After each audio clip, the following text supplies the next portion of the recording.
Ramazon kelasi yil boshi fevralda. Bu oyda sen jang qilmaysan. Ramazondan keyin kelasi yil ikkita jang o'tkaza olasanmi? Bro, men Ramazondan oldin jang qilishim kerak. Ramazondan oldinmi? Yanvardami shunda? Yanvar yoki yil oxirida. Shu yil ham bo'lishi mumkinmi? Ha.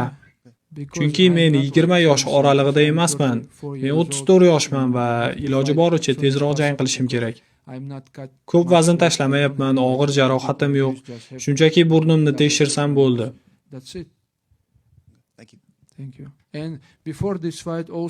Bu jangdan oldin ham Oq uyda jang qilishga rozilik berganman. Jang qilmaganligimni tarixi juda uzun. Men yoz boshidan beri jang qilishga tayyorman deb yuribman.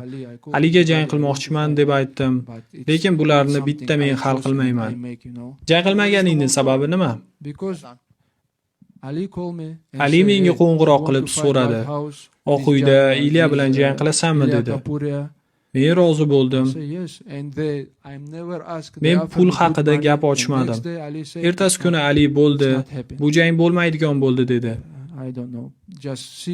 Uni menejerini gaplariga qara.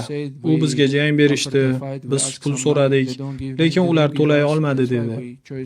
Bilmadim, balki nima bo'lganini Ali bilar.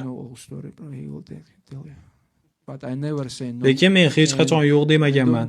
Bu haqida tarmoqda o'tirib olib gapirmadim. Ilyani jarohat olganim haqidagi gaplari yolg'on. Men Oq uyda jang qilishga rozi bo'lganman.